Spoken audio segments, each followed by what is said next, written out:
Momento empieza a grabar. Ahí está. Listo. Bueno, listo, ya está grabando.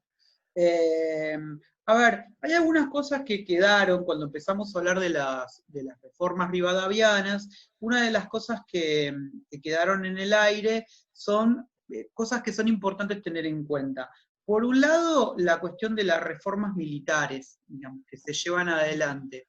¿Por qué son importantes? Bueno, primero porque lo que se intenta es profesionalizar al ejército, pero eso es un dato menor. Lo que ahí es importante tener en cuenta es que, y esto está vinculado con el texto de Canzanello también, primeramente constituir un ejército donde por un lado van a estar las milicias que nosotros ya venimos mencionando, pero por otro lado desarrollar un sistema que lo que hace es perseguir a los que están por fuera del sistema, digamos, no valga la redundancia, ¿no? Una estructura que de alguna manera sirve como un aparato represivo que persigue a los que están afuera del sistema. Si se acuerdan del texto de Canzanello, ¿quiénes son los que empiezan a quedar afuera del sistema según las palabras de este autor? ¿Se acuerdan? Los gauchos, los vagos. Claro, pero esos vagabundos. ¿se acuerdan que dijimos que la conceptualización de gaucho, vago, vagabundo, en realidad es lo que pone la élite?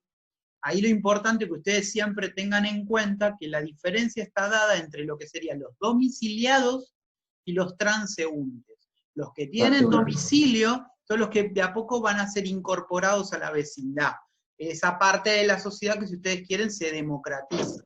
Ahora, si se acuerdan del texto de Hellman, todas estas personas que llegaban del interior, que no tenían arraigo acá, que trabajaban como peones, a veces no tenían trabajo, entonces buscaban ganar salvaje para poder sobrevivir. Bueno, sobre a esos son los que la ley cae, ¿sí? Y se incorporan al ejército como forma de penalización a sus, entre comillas, delitos, ¿sí? Su delito es ser pobre, digamos, en realidad, en algún punto, ¿no?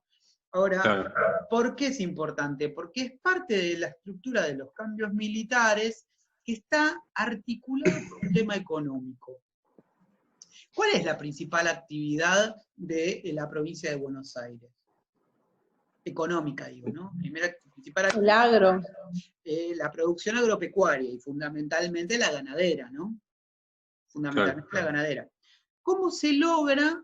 Y al mismo tiempo dijimos que la feliz experiencia en algún punto se denomina de esta manera porque es una experiencia de crecimiento económico, ¿no? Digamos, una pacificación interna en la provincia de Buenos Aires que permite el crecimiento económico, ¿sí? Ahora, la producción ganadera es una producción extensiva. ¿Qué significará extensiva? Que para poder mejorar los rendimientos y que crezca la producción, lo que se necesita es extenderse en territorio. ¿Ok? ¿Sí? Se necesita incorporar más tierra. ¿Y de dónde se saca esa tierra? ¿A quién se le quita esa tierra para incorporarla a la producción ganadera? A los pueblos originarios. A los indígenas, exactamente. Entonces, justamente es un momento en donde poco a poco se va corriendo la frontera entre los indígenas y el hombre blanco. O mejor dicho, va creciendo la frontera de control estatal del territorio. ¿Ok? Entonces ahí es un momento de expansión, y en esa frontera, ¿qué es lo que se pone? Los famosos fortines. ¿Sí? ¿Y quiénes son los que van a los fortines? Digo, ir al fortín es un garrón, ¿eh? Es ir a la frontera a pelearse con los indígenas, a no recibir prácticamente ningún tipo de recurso estatal, a vivir como se pueda en el lugar más violento y más complicado. O sea, imaginen quiénes son los que van a la frontera. Son estos no domiciliados, estos transeúntes que son incorporados al ejército, y llevados a la frontera. Se cortó, perdón. ¿Cómo? Ahí está. ¿Cómo? Alguien dijo algo y no escuché nada. Nada, que puede ser que Que puede ser que esta gente que llevaban eran estos transeúntes que iban, digamos, reprimiendo y sacando de las calles, por así decirlo. Sí, de los caminos, fundamentalmente, De son los rurales. caminos. Pero sí, tranquila, es tal cual, es esto, ¿no? Por eso es importante que tengan en cuenta las transformaciones que se dan en el sistema legal, en el sistema de milicias, y cómo esto está emparentado con el propio desarrollo productivo y económico de la élite, obvio, digamos, ¿no? Y por último, quiero decir algo que está vinculado con la milicia, pero también está vinculado con la cuestión eclesiástica. Y es que el gobierno de Rivadavia intenta eliminar los fueros. ¿Qué son los fueros? ¿Alguno de ustedes estudió derecho? Yo estoy loco. Ana. Yo soy abogada. Ah, usted es abogada, entonces usted sabe lo que son los fueros. No te escuché porque justo ladró el perro. Me dijiste, bueno, ¿qué son los digamos, fueros que el quiere gobierno de sacar? Rivadavia busca eliminar los fueros. ¿Qué son los fueros? Los títulos de nobleza y las descendencias de sangre, o sea, quiere que sean todos iguales, que no haya cargos por... No, los fueros, ¿saben qué son los fueros? Los fueros son cuando determinadas corporaciones tienen una legalidad por fuera del Estado. O sea, hay fueros militares, fueros eclesiásticos, y esto significa que si un militar comete un delito, es juzgado por un fuero militar, es juzgado por un tribunal militar. Lo mismo pasa con los eclesiásticos. Si los eclesiásticos cometen un delito, son juzgados por un tribunal eclesiástico. Sobre esos el Estado no tendría control, no podría imponer una penalización. La penalización lo ponen los militares o los eclesiásticos, ¿sí? Por lo tanto, esto marca una desigualdad. ¿Por qué una persona, un civil, si comete un delito, es juzgado por el Estado y el Estado no puede juzgar a eclesiásticos y a militares? ¿No? O sea, ahí hay un tema que tiene más que ver con la sociedad de antiguo régimen, donde cada uno de los fueros, de los estamentos, tenían fueros distintos. En el periodo colonial, por ejemplo, aquellos que eran parte del consulado de comercio, si tenían algún tipo de penalización, lo daba un tribunal comercial, que no era del Estado, sino que era del consulado de comercio. ¿Me explico? Sí. Los últimos fueros que quedan son estos, el eclesiástico y el militar. Y el gobierno de Rivadavia lo que hace es darlos de baja. Y conjuntamente con esta dada de baja, se lleva adelante una reforma eclesiástica. ¿Qué es una reforma eclesiástica? Bueno, la primera gran reforma eclesiástica que se da fue en la época de los Borbones, cuando se expulsan a los jesuitas, ¿se acuerdan? Sí. Sí. Bueno, retomamos ese tema, ¿para qué? Porque lo que hace el gobierno de Rivadavia es eliminar el clero regular y hacer que todo ese clero sea secular.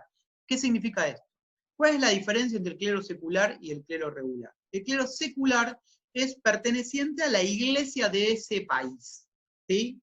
El clero regular depende de las órdenes eclesiásticas, por lo tanto no dependen de la iglesia del país. Son como independientes de la iglesia del país. ¿Me explico? ¿Cuáles son las órdenes? Sí. Bueno, los jesuitas no, porque ellos fueron los mercedarios, las carmelitas descalzas, los agustinos, ¿no? Esos son las órdenes. ¿Alguien me quería decir algo? ¿No? Me pareció. Bueno, la cuestión es que al hacer todos seculares, todos son parte de una iglesia controlada por el Estado. ¿Por qué es importante que la iglesia controle a los eclesiásticos? Porque recuerden, ya lo hablamos esto, que las iglesias son un espacio de divulgación política.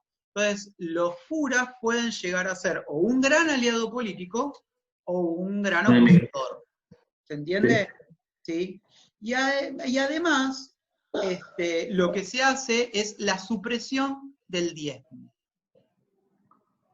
¿Saben qué es el diezmo? Sí. ¿Qué es? Sí, lo que cobran, saben digamos. tanto ustedes. ¿Eh? Sí. Bueno, ¿qué es? Un 10% del sueldo puesto en tu religión, digamos. del ingreso neto. En el caso del, digamos, el diezmo nace casi con la iglesia como iglesia del Estado, ¿no? Entonces, cuando la iglesia se pregunta cómo se va a sostener el culto, es a través, primeramente, del diezmo, que es un impuesto. Un impuesto al 10% de la producción, comercialización, de productos que desde la época medieval se pagaba a la iglesia, ¿sí? Y cuando aparece el Estado, desde el Estado absolutista, el Estado lo que hace es mediatizar. Cobra el diezmo el Estado para dárselo a la iglesia, ¿ok? Lo que hace el gobierno de Rivadavia es eliminar el diezmo y siendo el propio Estado el que tiene que sostener a la iglesia. ¿Y para qué sirve esto? Para controlar a la iglesia. Porque si la iglesia tiene recursos por fuera del Estado, es más independiente. ¿Se entiende? Sí, sí. ¿Sí? Por esto, entonces, es como que se los expulsa a los jesuitas, porque como que iban en contra de lo... Bueno, no, pero los jesuitas los expulsaron los Borbones hace 70 años. Yo digo, traje a los Claro, jesuitas eso. a colación porque tiene que ver con lo mismo, el Estado laico que avanza en detrimento del poder eclesiástico. Claro. O sea, profe, hay casi un siglo de diferencia más o menos, ¿no? Y la expulsión de los jesuitas es 1767, me parece, 66, sí. y acá estamos en 1823, 23, 24. ¿Ok? Otra época. Bien. Bueno, ahora, Sí. esta reforma, la de los eclesiásticos, este avance del poder del Estado sobre el poder de la Iglesia, va a ser fundamental porque esto es en el 23, si más no me equivoco, es el inicio de la fragmentación, de la división del Partido del Orden. ¿Se acuerdan que el Partido del Orden es el que va a gobernar a partir de la gobernación de Martín Rodríguez y el ministerio de Bernardino Rivadavia, ¿no? Este Partido del Orden no va a tener, no va a estar, va a ser muy cohesionado, muy homogéneo en un principio, porque lo que va a buscar es la organización del Estado, el desarrollo económico, etcétera, etcétera. ¿Está? Sí. Ahora, a medida que Rivadavia cada vez tiene más poder y Rivadavia impulsa las reformas, estas reformas empiezan a generar crisis hacia el interior del Partido del Orden. Entonces, cuando se tocan los intereses de la Iglesia, es cuando se empieza a dividir ese Partido del Orden entre los más conservadores y los más liberales. Los más liberales van a ser los de Rivadavia, los que quieren avanzar, y los conservadores son los que quieren mantener las cosas más o menos como están y no perjudicar el poder de la Iglesia. ¿Sí? Y ahí va a aparecer un personaje, que ahora lo digo, después lo vamos a retomar, que es Anchorena, por ejemplo. Anchorena, que es primo de Juan Manuel de Rosas, uno de los principales políticos del rosismo, ya era en este momento representante, parte del Partido del Orden, y es quien se empieza a parar de manos en contra de Rivadavia, digamos, ¿no? ¿Ok? Bueno, además sí. Hay otra serie de cuestiones que hay que tomar en cuenta del periodo rivadaviano. ¿Conservador y quiénes más dijiste? No te entendí, perdón. Perdona, conservador y ¿cómo se llamaban los otros? Y los liberales, no es que se llamen de esa manera, uno podría definirlos como los liberales, son los rivadavianos, y sectores más conservadores, como ahí aparece Anchorena. ¿Sí? Antes de llegar al Congreso acá en esta aparición de Anchorena también pensaba de modo similar Rosas. Y sí, claramente sí. Claramente sí. Lo que pasa es que Rosas en ese momento no tiene participación política todavía. Lo había tenido en el momento en que se enfrentaron con los caudillos del litoral, cuando se paga esa plata a Santa Fe para evitar la continuación de la guerra. Pero ahí es como que Rosas ese es un momentito de tiempo donde se guarda. Va a reaparecer a fines de los 20. ¿Sí? Ese es un momento donde se dedica más que nada a sus estancias, digamos, ¿no? A sus actividades privadas. Lo que pasa es que me había quedado un bache entre cómo es que eran cuasi amigos con Rivadavia y después totalmente distinto. No, Analia, no pienses en términos de cuasi amigos, son simplemente parte del mismo conglomerado político, que es este Partido del Orden. Claro. La élite se pone de acuerdo para, digamos, organizar, para tratar de pacificar, siempre ten en cuenta que venimos de un quilombo tras quilombo. Entonces, digamos, la élite necesita parar la pelota un poco. en ese parar la pelota un poco, bueno, se tienen que poner de acuerdo. Va a durar un rato eso, porque hay diferencias ideológicas profundas. ¿Se entiende? Profe, una pregunta. ¿Los conservadores eran más los comerciantes, los terratenientes? No necesariamente, no necesariamente. Digo, vos pensás que Rivadavia beneficia a los terratenientes. Lo que pasa es que acá entran a jugar otras cuestiones que no necesariamente tienen que ver con lo económico, tienen que ver con formas de pensar. Y ahí la iglesia juega un rol muy importante. Digo, la iglesia es una institución fundamental en esta sociedad. ¿Se cortó? ¿O se escuchó todo lo que dije? Sí, se escucha. Ah, ok. Entonces, no necesariamente, digamos, en términos económicos, y Anchorena o el mismo Rosas y Rivadavia piensan lo mismo. Lo que no piensan lo mismo es cómo piensan las sociedades, ambos, digamos. ¿No? Es una diferencia más política que económica. Lo económico es lo que genera la cohesión de todos estos tipos. Después el propio desarrollo de la política lleva a los enfrentamientos. ¿Ok? Sí. Bueno, quiero decir algunas cosas más. Es probable que lo de la revolución del voto nos quede para la próxima, pero bueno. A ver, el periodo de Rivadavia es un periodo de, ¿cómo decirlo?, de ampliación de la sociabilidad política. ¿Qué quiero decir con esto? Digo, la política nace con la Revolución de Mayo, ¿no? La política implica enfrentamientos, disputas políticas por fuera de la legitimidad colonial, obviamente, digamos, ¿no? Ahora, ¿cómo se da la ampliación de la sociabilidad política? Esto implica la paulatina creación, perdón, me pasó una moto y la paulatina creación de lo que podríamos definir como opinión pública. ¿Sí? Digamos, cómo lo que sucede en la política se divulga, cómo empiezan a aparecer espacios de organización política, de debate, de conflicto político. ¿Sí? ¿Y cómo se divulga? Una pregunta, profe. Por ejemplo, los periódicos, digamos, también. La Gaceta de Mariano Moreno. Justamente, Aníbal, de eso estoy hablando, de los periódicos. Los periódicos como espacio de divulgación de opinión política. Y, digamos, sí, no es que antes no había periódicos, sí que los había, pero había menos. Los 20 es un momento de explosión, que hay muchísimos periódicos. Claro, porque en el texto habla que Mariano Moreno sus ideas, en el periódico, Mariano Moreno las ideas las sacaba a luz.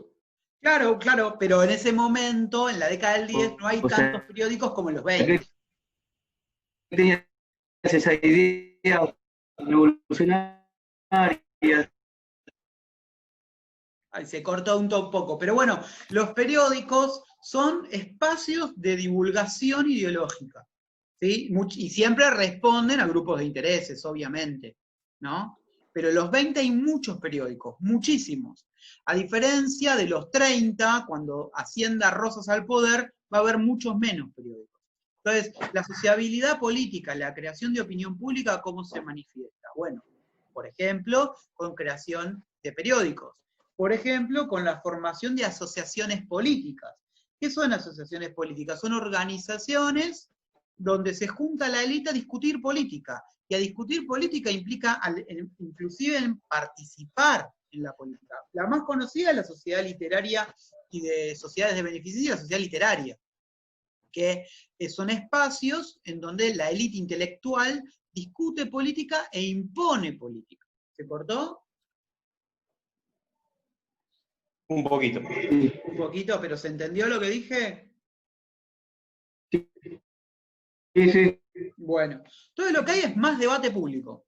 Sí. Más debate público. Tengan en cuenta lo de las sociedades y esta ampliación de la opinión, una cosita, de la ampliación de la opinión pública, porque mucho tiene que ver con el sistema electoral. Cómo se van a difundir las listas electorales anteriormente a los días de elección, a través de estos medios. Las sociedades políticas, sociedades literarias, sociedades políticas son donde se va a discutir quiénes van a ser elegidos, va a ser el momento de la deliberación, quiénes van a conformar las listas, y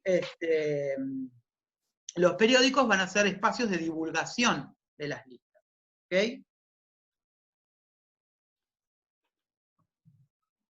Sí. ¿Sí? ¿Alguna pregunta?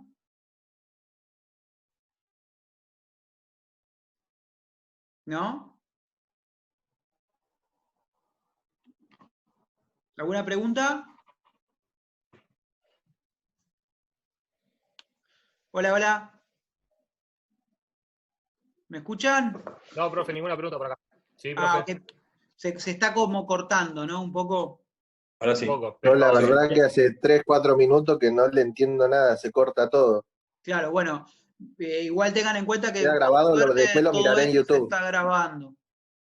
Listo, buenísimo. ¿Ok? Sí, sí. Bueno, Gracias. a ver. Ahora, llegamos a 1823. Yo les decía que hacia el interior del Partido del Orden empezaba a haber fragmentación, empieza a haber una oposición a lo que sería lo que Marcela Ternavasio denomina como el partido ministerial, los que representan el pensamiento de Rivadavia, ¿sí? Y al mismo tiempo empieza a haber, digamos, el ministro, el cónsul británico, Parish, se va a presentar ante las autoridades de Buenos Aires planteando la posibilidad de firmar una suerte de convenio comercial con Inglaterra. ¿Sí? ¿Escucharon? Sí. Bien. Sí, profe. Justamente en 1824 termina el gobierno de Rodríguez, de Martín Rodríguez, y asume la gobernación Las Heras. Y Rivadavia termina su ministerio y se va como enviado diplomático a Inglaterra. ¿Ok? Entonces, cuando París propone la firma del tratado comercial, el problema es ¿con quién firmar un tratado comercial? ¿Con Buenos Aires? ¿Con quién? Si acá esto en realidad es una especie de mosaico de provincias donde cada una se gobierna por sí misma. Entonces, lo que va a buscar París es intentar generar la posibilidad de que esas provincias se organicen en una nación y firmar ese convenio comercial con el nuevo gobierno nacional. ¿Sí? Sí. Sí. Al mismo tiempo, empieza a surgir un problema con lo que es la banda oriental. ¿Sí? La banda oriental estaba inmersa en guerras civiles y al mismo tiempo, desde el periodo artiguista, y al mismo tiempo está el avance del Imperio Brasilero. Digo, la banda oriental es un territorio en disputa. Las Provincias Unidas del Río de la Plata lo piensan como una provincia más, mientras que el Imperio Brasilero lo piensa como la provincia cisplatina, como una provincia del Imperio Brasilero. ¿Sí? Entonces, digamos, está como en el aire la posibilidad de que la guerra arranque, que la guerra se inicie. ¿Sí?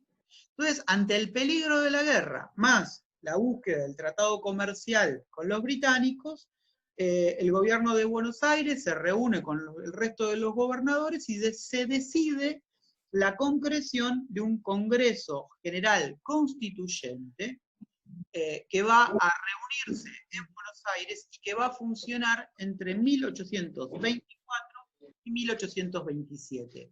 ¿Para qué? Para organizar a la nación. ¿Sí? En ese Congreso General Constituyente, bueno, va a haber una serie de cuestiones importantes. Una de las cosas que se va a hacer es la sanción de la ley de presidencia. Y se va a tomar la decisión de nombrar, provisoriamente a Bernardino Rivadavia como presidente de la nación. Digo que es provisorio porque en realidad la Constitución no se había sancionado. Ese Congreso General Constituyente funcionaba ¿para qué? Para organizar ese territorio porque había algo más urgente que la concreción de un pacto con Inglaterra. Lo más urgente es que la guerra arrancaba y se necesitaba un ejército nacional, se necesitaba organizar a todo el territorio para enfrentar al Imperio Brasilero. Y era necesario centralizar el poder y generar un presidente. ¿no? Nombrar un presidente. Pero provisoriamente, porque todavía las instituciones no se habían formado. ¿Hasta ahí se entiende? Sí. Entonces se nombra a Bernardino Rivadavia, se lo trae de Inglaterra, y arranca, digamos, la presidencia de Rivadavia. Por eso normalmente se dice que Rivadavia es el primer presidente de la nación. Qué sé yo, es como hasta ahí. Yo creo que el primer presidente es Mitre, en realidad, verdaderamente. Pero bueno, de ahí viene esta cuestión del sillón de Rivadavia, ¿sí?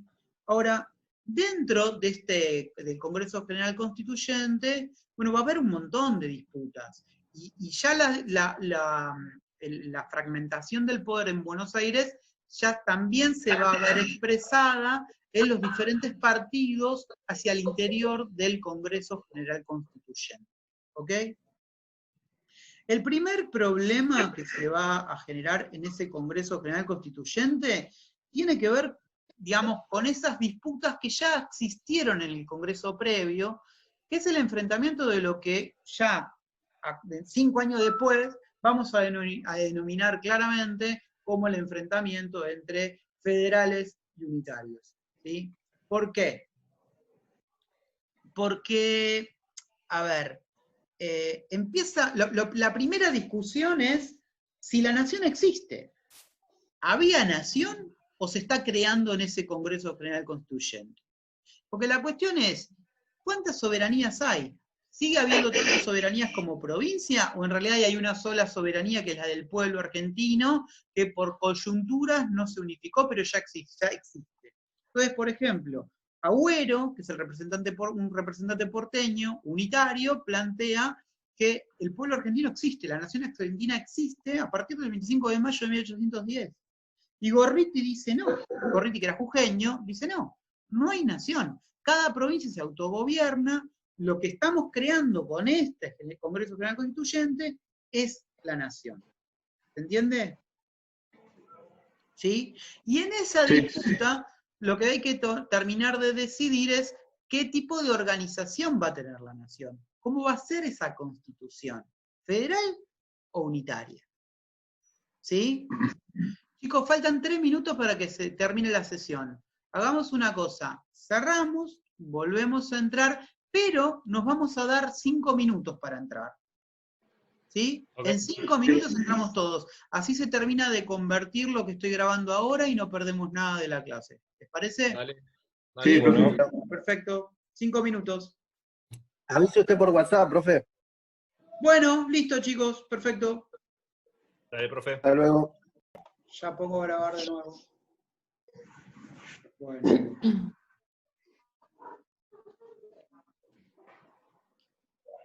Ahí les aviso. ¿Ustedes recibieron mi mensajito? ¿Que vayan entrando? Sí. Bueno. Qué sé yo. Bueno, vamos arrancando. Si quería... Ahí están entrando. ¿Por ahora se entendió todo? ¿Sí? Sí, profe. Analía, ¿todo bien? Ley fundamental que delegaba el Ejecutivo Nacional Provisorio en la provincia de Buenos Aires. Esa es la ley de presidencia. Ok. ¿Sí? A ver, digamos, en las discusiones se dan una serie de discusiones importantes para la sanción de la Constitución. Como les dije anteriormente, la disputa en realidad es entre federales y unitarios, ya, ¿no? Si la Constitución va a ser más unitaria o más federal, ¿sí? Ahora, previamente a esto, Buenos Aires, ya hubo una disputa de cómo se iba a determinar a los representantes en el Congreso, ¿sí? Y eso se dio por elección en cada una de las provincias. El tema era si iban a ser elegidos proporcionalmente a la población por distrito, o si iba a haber tantos representantes como provincias. ¿Me explico? ¿Sí? Sí. Lo que termina triunfando ahí es la posición de Buenos Aires, que sean proporcionalmente por población. Y la población más grande era la de la provincia de Buenos Aires. Esto lo que va a generar es que va a tener un peso mayor Buenos Aires ahí adentro. Y como el gobierno de Buenos Aires era de tendencia unitaria, va a haber una mayor participación unitaria. ¿Me explico? Sí. Entonces, Sí. esa constitución que se va a tratar de sancionar va a tener más predicamento unitario.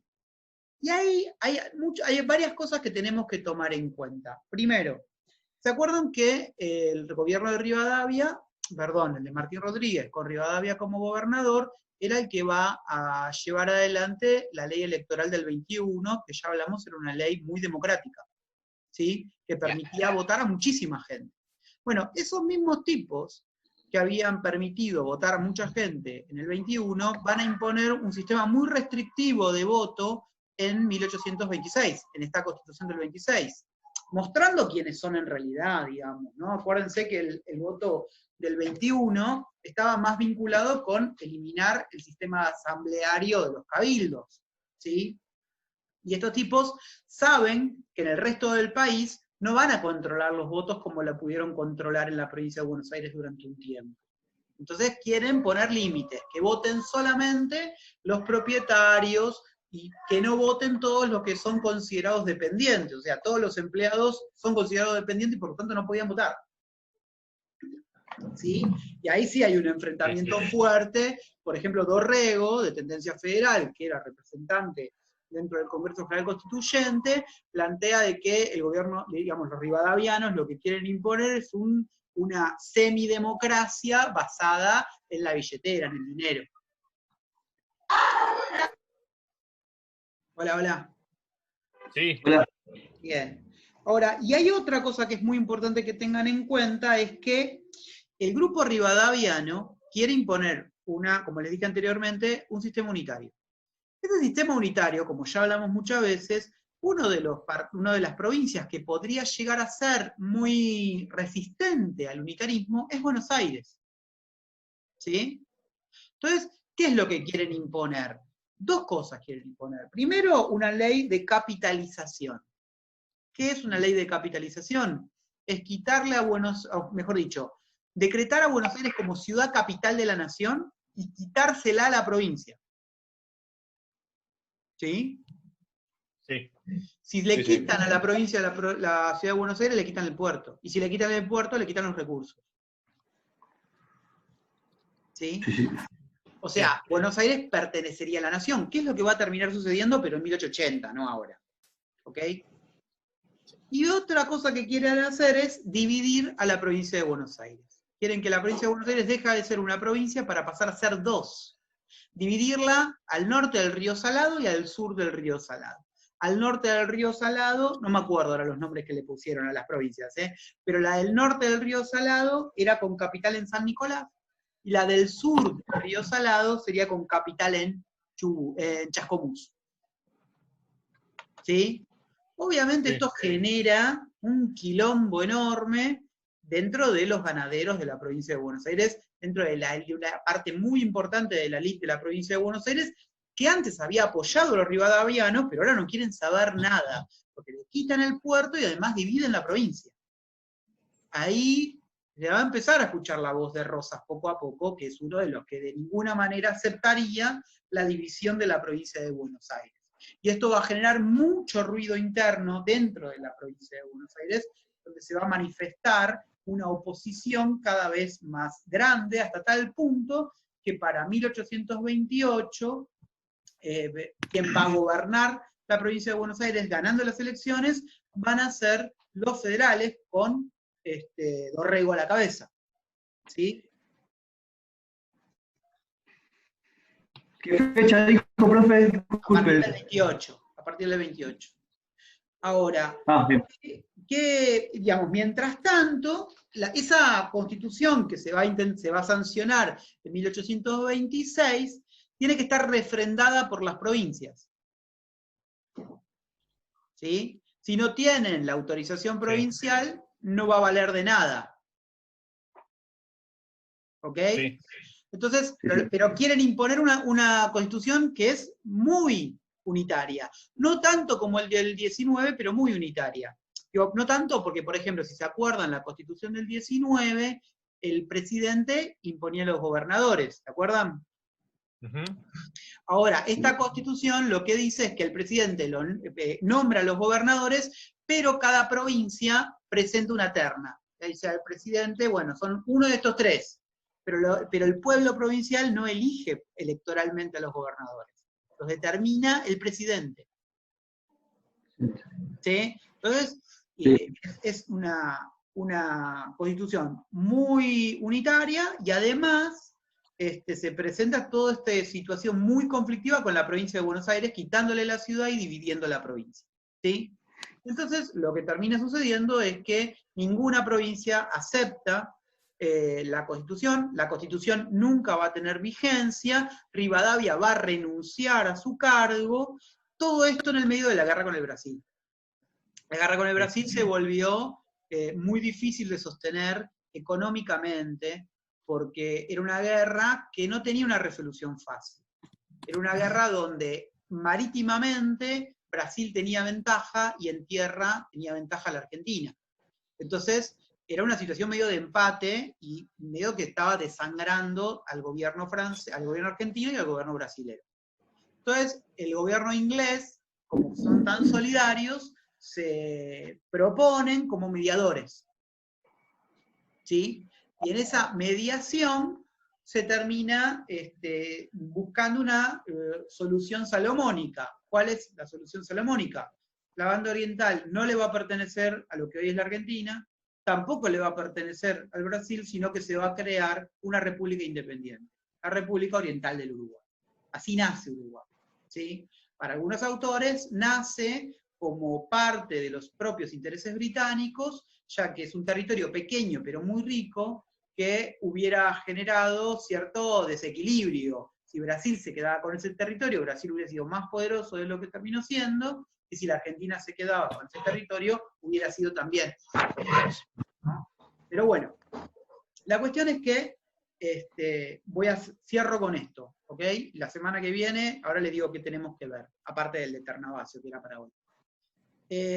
La salida de esa situación es que el gobierno central desaparece, se le entrega el poder a la provincia de Buenos Aires, que va a ser quien va a determinar la salida de la guerra, quien va a firmar el armisticio para el final de la guerra. Esa provincia de Buenos Aires en el 1828 va a estar gobernada por un federal, por primera vez, por Manuel Dorrego, y Dorrego es el que termina firmando esta especie de rendición, que sería la creación de Uruguay. ¿Okay? ¿A mí solo se me cortó en toda esa parte o...? No, a mí también. Bueno, todo. tengan en cuenta de cualquier manera que todo esto después lo ven grabado. Listo. ¿Okay? Sí. Así cierro. Sí. Bueno, y en ese enfrentamiento, digamos, en esa situación, las tropas que vuelven del Brasil, una parte de esas tropas lideradas por un unitario, Lavalle, ingresan al territorio bonaerense, van a iniciar la guerra civil. Y para diciembre de 1828 van a tomar la ciudad de Buenos Aires, van a tomar prisionero a Dorrego, y Dorrego en diciembre de 1828 va a ser fusilado. ¿Sí? Ese es el momento definitorio del resto de la historia argentina de ese siglo, porque a partir de ese momento va a pasar a ser irreconciliable la relación entre federales unitarios, y además la muerte de Dorrego va a permitir el ascenso como nuevo líder federal de un tal Juan Manuel de Rosas. Profe, ¿se puede decir que el verdadero comienzo de la grieta, la verdadera grieta es esa? Y podríamos decir que el comienzo de la grieta podría ser Saavedra Moreno también, qué sé yo. Claro. Diferencias, intereses, hubo, habrá y hay siempre. Siempre. ¿Se entendió? Sí. Profe. Bueno, la semana que viene vamos a tomar el texto de Ternavasio para tratar de completar, y vamos a incorporar un texto que es fundamental. Me interesa mucho más que lean este texto que el de Ternavasio, el de José Carlos Chiaramonte, El federalismo argentino. ¿Sí? Hello. Hola. ¿Se escuchó lo que dije? Oh, qué cagada esto del Zoom, me tiene podrido. Bueno. ¿Se entendió lo que ¿Le puedo dije? hacer una consulta del texto de Ternavasio? Sí, pero O la ¿se guardo entendió para la lo de semana las que viene. lecturas? No, se cortó. Sí, eso sí. Ah, sí, eso sí. El de Chiaramonte. Bueno, ¿y cuál sería la consulta? Escucho. En la primera parte del texto yo cometí un error primero que nada, porque en vez de leer el capítulo 4 y 5 leí el 3 y el 4. No, 4 y Pero hay 5. una parte que dice que documenta que no existió un diálogo de intereses en las correspondencias que se cruzaron entre los involucrados en el texto, después que lo lean si quieren. Antes se guardaban las correspondencias, así como que se archivó. Todo, muchacho. Mirá, cuando cuento algo personal, cuando yo escribo mi tesis doctoral, tengo que ir, bueno, al Archivo General de la Nación y al Archivo de Mendoza, donde son los 2 lugares donde yo trabajé. Y toda la correspondencia oficial, está toda en los archivos. Vos vas y está organizada de diferentes maneras, pero está toda. Y la correspondencia que no es oficial depende de los archivos provinciales o inclusive de archivos personales de las familias. Piensen que casi todos estos tipos eran familias de élite. Y muchas veces estas familias de élite guardaban la correspondencia entre los personajes principales de esa familia. Entonces hay historiadores que accedieron, por ejemplo, a los archivos de familias importantes en las provincias. Y tienen documentación de 1830, de 1840, ¿sí? Todo eso se guarda. En el museo que está en el Parque de Saavedra hay correspondencia, que creo que está la de Dorrego a la mujer. Ajá. Sí, claro, ahí, por eso, digamos, cuando le escribe antes de que lo fusilen. Lo que es oficial está en los archivos oficiales, ¿no? Está en el Archivo General de la Nación. Hay mucha correspondencia privada que las familias lo donaron y están en el Archivo General de la Nación, por ejemplo. O en los archivos provinciales cuando es documentación provincial. Cada provincia tiene un archivo. Digo, el Archivo General de la Nación está obviamente mejor organizado. Lo que pasa es que a esta altura lo ideal sería que esté todo digitalizado, pero eso es mucha guita, es mucho laburo, y hay algunas cosas que están digitalizadas, pero pocas, ¿no? Uno trabaja con el documento real, con guantes, casi muy despacito para no romper los papeles, pero se trabaja de esa forma. Sí. Bueno, gente, ¿alguna duda más? ¿Algo? No, profe. No, bueno, en cuanto... Vamos a hacer una cosa y ya con esto cerramos. La semana que viene, es junio todavía, tenemos la clase con el texto de Ternavasio de la Revolución del Voto y con el de Chiaramonte, el federalismo argentino. Y la otra, que sería la primera semana de julio, la vamos a tomar para dudas. ¿Ok? No voy a dar clases porque se supone que no hay que subir contenidos. Pero vamos a ver qué dudas hay. ¿Les parece bien? Okay. Ajá. Ok. ¿Sí? Dale, perfecto. Bueno, gente, que terminen bien este lunes. Y buena semana para todos. Igualmente. Gracias, profe. Chao. Chao.